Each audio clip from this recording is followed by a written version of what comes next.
Cuando tenía 2 o 3 años, estaba viviendo con la mamá de mi papá, mi abuela, Graciela, y mi abuela salió a lavar los platos del almuerzo, y cuando ella salió a lavarlos, ella la mataron y yo estaba ahí con mi primo. Mi papá lo mataron. Yo no estaba seguro como, digamos, las personas que lo mataron tal vez iban a venir a mi familia a matar a los demás. Todo el pueblo que había delincuencia, mataban mucho a gente y también mataron a un tío mío con un machete, lo mataron. Mataban a personas, lo tiraban en la calle 11. Lo mataron por gay, por maricón, dice. Terriblemente, si se supiera como hoy en día, mañana te podían hallar en la calle muerto. Es la delincuencia, hay muchas maras tratando de presionar a los jóvenes porque fácilmente se dejan influenciar. Ya, o sea, una pandilla quería que yo entrara a ser parte de ellos, porque si no, o sea, y me iban a matar. Bueno, la primera vez me dijeron que me iban a matar a mí, entonces yo les dije que no, porque yo no quería. Tengo a mi hermana y ellos tratan de acosar a mi hermana porque cuando miraban la oportunidad de que no había nadie a su alrededor, trataban de tocarla, cosas así. Ella no se puede defender. Mi abuelo ya está un poco señor, ya está mayor, no puede hacer mucho, entonces dicen, vamos a matar a tu abuelo, le vamos a hacer algo a tu hermana. Son muchas amenazas. Psicológicamente te van matando. No podíamos estar hasta las 8 de la noche o 9 en la calle porque ellos mataban a la gente que estaba en esa hora afuera.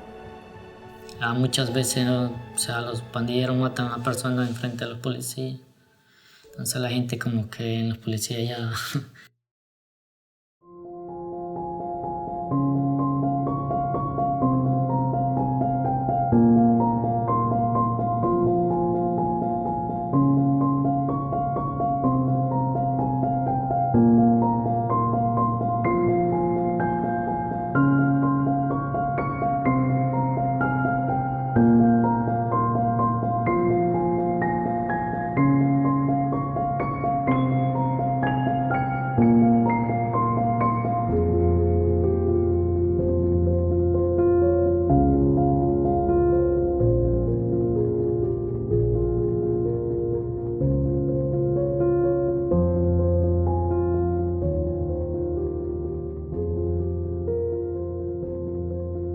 Porque ahí no sabías si ibas a vivir o no.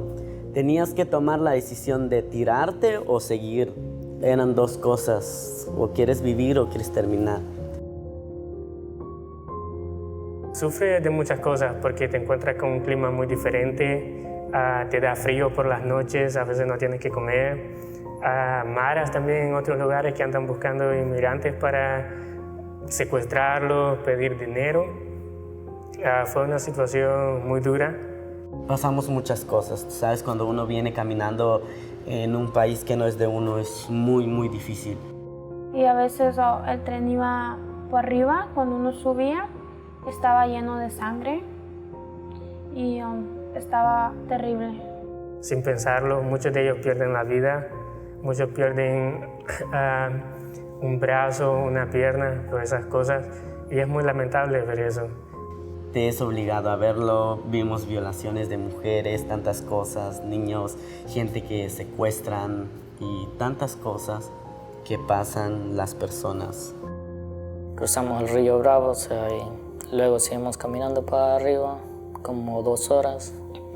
Y luego, o sea, dijeron los coyotes que esperáramos ahí, que iban a ir a ver cómo estaba el pase, o sea, de migración, y no llegaron. O sea, ellos se fueron y los dejaron botados a nosotros ahí. Estuvimos ahí y de ahí vino un policía y el policía dijo, nadie corra, y sacó su pistola y dijo, el que corra le disparo. Y entonces yo me paré ahí porque le tengo miedo a las armas de fuego.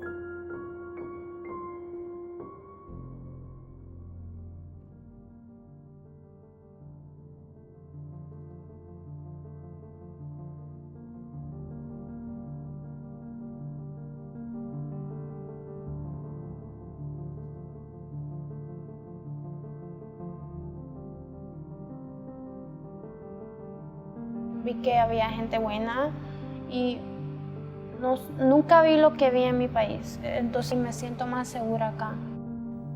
En mi país, desgraciadamente, es un país muy ignorante y las personas así no tenemos ningún derecho a nada de protección del gobierno.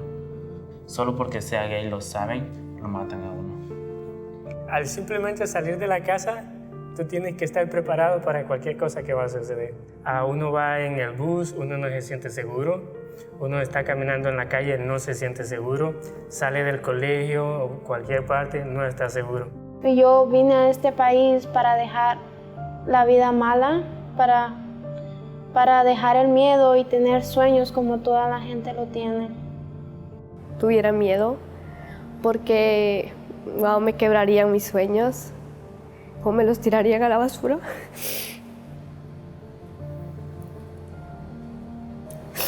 Cuando estás aquí te das cuenta de las oportunidades, que si trabajas fuerte, que si estudias fuerte, que si tomas un camino por el que quieres ir, si no te das por vencido, puedes lograr muchas cosas.